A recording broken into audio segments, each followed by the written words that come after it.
Hello, ladies and gentlemen, and anyone anywhere above or in between. This is Virginia, and welcome back to my channel. I am super excited for these next few builds because I've climbed onto the Strange train and am taking it all the way to Thingsville. I'm building houses from Stranger Things. That's what I'm doing. Anyway, in celebration of Season 3 of the show, I decided to bandwagon it up and build some of these homes. So, as you are already aware, I'm starting this series with the classic Byers residence, a single-story, 3-bedroom house in the woods. It's creepy, it's cluttered, and it's full of Christmas lights. I went through the show multiple times, uploaded comical amounts of screenshots, and tried my darndest to create a playable but really realistic portrayal of the home. It is, as with all of my builds, CC free and made with limited packs because I actually don't own all the packs. So, it is available to download on the gallery, so if you would like to play as the Byers family, or if you just want, a kind of 80s retro, mildly white trashy house, do I have the build for you? This lot is in Brindleton Bay. I chose it because it's woodsy and it's also longer horizontally than it is vertically. So it just worked really well for this home. And I know that the lot is actually a little bit smaller, so their little shed there is a little closer to the house than it is in in the show. But that was a caveat that I was willing to make. So yeah, I went in with meticulous detail, trying to get all of the window placements and getting the floor plan exactly right, and all of these little details. So I hope that you can tell how much care and effort went into this, because I am in love with this show, and I hope that you are too. I have playtested this build, as with all my builds, and besides my sim immediately setting the house on fire with the very cheap stove, everything worked really well. Even with all the Christmas lights that I do end up putting up. So those don't actually get in the way of your playing at all. The lights that I use are from Parenthood, I believe, and the free holiday pack. So if you don't have either of those, then you'll just have no or fewer Christmas lights. I'm thinking about possibly uploading one that doesn't have any of the Christmas lights in it, but I just really liked that feeling. I really liked setting this up, as it is throughout the majority of the first season. My boyfriend yesterday, we were watching the show, we were both completely obsessed, and he was listing all of the things he loved about the show, and I realized that the Duffer Brothers are basically my boyfriend. As two people. Two way more successful people. Sorry, Jason, I love you. Anyway, Jason loves D&D, video games, 80s music, vaporwave, kind of aesthetics, arcade, sci-fi, fantasy, all that kind of stuff. So it's legit like they wrote this show for him. I mean, I love a lot of those things too, but it's definitely right up his alley. And without being a spoiler lady, let's just say that the never-ending story, main theme song comes into play at one point during Season 3, and Jason was so happy. I swear I saw him get misty-eyed. Important fact about the Neverending Story and my boyfriend. When he was, middle school age, I guess, he definitely kind of looked like Atreyu from the Neverending Story. He showed me his, school ID, or it might have been, it doesn't matter, some kind of ID from middle school, and I about died. He was so cute. Anyway, factoid done. Moving on. So, briefly, for anyone who doesn't watch the show or isn't, super obsessed with it, like some people we may know, this is the home of Joyce, Jonathan, and Will Byers. And Will is what I like to call the catalyst of the entire show, having been abducted in the first, 10 minutes of the first episode. So, spoiler, not spoiler. That's literally the plot. Really quick, preface, PSA.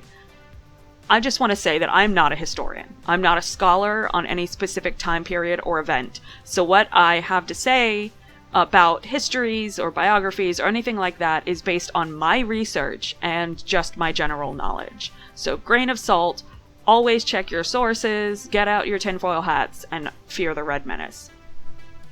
So I said to myself, VA, when I finished this build, I was like, you do historical recreations, and you talk about the people that live there. You can't just, sit there during this video retelling a show that, 50% of the globe has at least heard of, if not binged. That would be boring and also possibly illegal. Then it came to me. Being the giant history nerd I am, I decided to history it up once again, and for the majority of the videos I will be making based on Stranger Things, I'm going to be talking about some of the historic notes within the show. Namely, the true real-life history and events and stories that somewhat inspired, directly if not indirectly, that inspired the show. So to do this, though, we must take a trip back in time. To start off the historic parts of the series, I first need to talk about two tiny little insignificant details called the Cold War and mutually assured destruction. So Stranger Things is set in the 1980s, at what would become the tail end of the Cold War. But the fear of the Soviets, as we see in the show, is still a very real thing. The Iron Curtain, which is the line between the Soviet-controlled Eastern Europe and the capitalist democratic Western Europe, existed until 1991. When the Cold War officially ended. So, what was the Cold War? How does it play into the show? Why does it matter? I'm glad you asked. And I'm also glad that I can summarize 50 years of international tension in under 10 minutes. Because this is an overview. Anyway, the Cold War was basically a stalemate between the United States and the Soviet Union. There's a lot more to it, but again, come on, overview. So the USSR, aka the Soviet Union, were Marxist communists, and the US were a capitalist democracy. They both hated each other, and they were equally terrified of each other. As far as the Western powers were concerned, most of the Cold War was a time of containment, meaning keeping the communists behind this said Iron Curtain. The Iron Curtain was a term that was actually coined by old Winston Churchill of Great Britain, which spoke of the parts of Eastern Europe that were liberated from the Nazis during World War II by the Soviets. So the Soviets retained control of those areas. So thanks for that, Nazis. This directly led to the Korean War, which split Korea as it remains to this day, and the Vietnam War, which led to draft dodging, social political unrest, and Forrest Gump. And remember that these wars and a lot of smaller interactions, like the Gulf War, not that that was small, but not as well known. The Gulf War, they were wars fought on political ideologies, and thus the propaganda train was running hard and heavy the whole time. So everyone was terrified of everything. So, during this time, both the USSR and the USA were busy creating absolutely terrifying arsenals to beat each other up. Because of nuclear technology, see the bombings of Hiroshima and Nagasaki at the end of World War II for more horrific truths about that, the United States and the Soviet Union had this agreement that was called mutually assured destruction. Basically, if one of these superpowers launched a nuclear attack on the other would reciprocate in kind. Dwight D. Eisenhower called it massive retaliation. Super fun. Anyway, long story short, if one country attacked the other in nuclear means, this includes allies, mind you, so if the Soviet Union, nuked England, that totally counted as a direct assault on the US, then boom goes the entire planet. That is what mutually assured destruction, also known as MAD, means. But the concept of total nuclear annihilation did not stop either side from coming up with new fun ways to destroy each other. Little side note, my favorite of one of these is called Dead Hand. The Russian name I will not attempt to pronounce at this time, you're welcome. But Dead Hand was a Soviet-designed kind of fail-safe system that would, in a time of crisis, be activated. And if any seismic, radioactive, or other key measures reached above a certain critical level, this system would basically switch on, unleashing this hellfire type nuclear attack on the old US of A. And people say that it still exists in Russia. I mean, I imagine that it does. But they say it remains inactive. So they say. Tinfoil hats. The US, just side note, the US does have a similar system, the Emergency Rocket Communication System, which, by the way, that name is not nearly as cool as Dead Hand, so up your game, US. Anyway, nuclear fear. There's nuclear bomb drills in schools and workplaces, there's the McCarthy trials where everybody and their mom was on trial for being a communist. This also led to the US traipsing through the globe, trying to fend off anything that smelled mildly communist, and thus implementing and supporting straight-up evil groups and leaders. See the Middle East, Asia, and Latin America during the Cold War for a full list of these atrocities. So this fear, which was real and prevalent throughout both societies, led both countries to try to come up with fun ways to get information from the other one, and how to take out the other one without, unleashing the wrath of mutually assured destruction. Enter the CIA, MK Ultra, and more tinfoil hats. And that, my lovely friends, concludes my little history lesson for today's Why Stranger Things Is What It Is. I will be putting out a new video on Wednesday, when it will be my second Stranger Things, where we talk in depth about MK Ultra and government mind control machine that leads to, little girls being able to flip vans and take down demigorgons. Not really. That didn't really happen in real life. Or did it? Should probably put that music in and not try to sing it. Anyway, I will be doing 3 builds this week in total, all 3 of them from old Stranger Things, and all 3 with really nerdy voiceovers. So, you want to hear me geek out about government conspiracies? Because I know that I personally want to do that. So I am sure you noticed, before, I get into my conclusion here, I'm sure that you noticed I did cut out a lot of putting up the lights in this house because it took me forever. I did leave in a little part, I believe, where I cut out the walls so that I could actually get them angled in the hallway, because otherwise they snap to the walls themselves whenever they come anywhere near a wall. So yeah, I had to basically demolish half the house, put up the lights, and put the walls back up. So some of the lights are not connected to the walls. It's, what, I just had to accept my losses at some point and be like, this is fine. All of this is fine. It's fine. And then I actually do, with pretty much all of my builds, for some reason, maybe it'll go away over time, when I'm recording a build, I have a tendency to kind of get a little erratic, and I'll miss little details. So before I upload them onto the gallery, I will go in and I will fix some of the small little details. It's never anything major, so you guys ain't missing out on anything cool.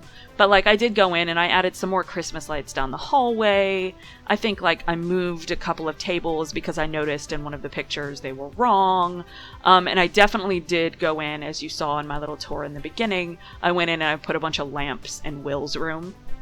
Because again, if you've seen the show, you know that Joyce Byers goes into the room, and that's kind of, well, she tells by the Christmas lights first, but that's how, well, no, she does, the lamps. The light leads her down the Christmas lights. The light. No, it's just the light. Okay, I'm trying to remember the show as I'm talking to you. But the light leads her into Will's room, and she figures out that he can talk to her through the lamps. And then she puts up all the Christmas lights, and yeah, that's basically how the rundown of the show goes, about how Joyce realizes that her son is still alive, and basically sticks with trying to save him. And here I am doing the little shed. This is a teeny tiny little shed, but again, this lot, while I loved the placement and the background, it is kind of small, so I did have to shrink this down a little bit. But nothing really happens in the first season, at least, in this shed, except for Will's initial disappearance. So I wanted to include the shed. Whoa. Almost cussed. I wanted to include the shed, but it's not the most important thing. Getting the house correct was a little more important for me. So here I am, and I'm doing the front porch. There are a lot of pictures of the front of this house, so I wanted to get this right. On the right hand side, you will see I actually end up putting a refrigerator, because I don't know about you guys, but I definitely knew people growing up that were a little lower income. No hate to anyone. I grew up lower income. I'm still lower income. Let's be real here. I'm a millennial. I will never have lots of money. But, they always had appliances in places appliances didn't belong. So I decided to go ahead and put a fridge on the front porch. I don't know if that exists in the show or not, because there's usually a lot of laundry hanging up in that area. But I decided to put that there anyway. So anyway, we are coming up towards the end of the build. As you can see, I'm finishing up some of the last touches. I wanted it to be a little white trash, but not too much. Anyway, It's available on the gallery. Look me up. My name is ItsLoolyLoo on the gallery. Check me out on Tumblr, same name, and let me know what you think. As always, like and subscribe. And if you like my builds, if you would like me to build something new or different, please let me know. I'm always willing to undertake any kind of challenge, and I really look forward to coming up with bigger, more elaborate builds in the future. Yeah, so any remakes, any historic builds, any cool stories, or anything you want me to look into, I would love to do it. So compliments, suggestions, criticisms, overall deformations of my character, I'm down. So thank you so much for tuning in. I hope you have a super radical day. Love you, bye! Love you, bye!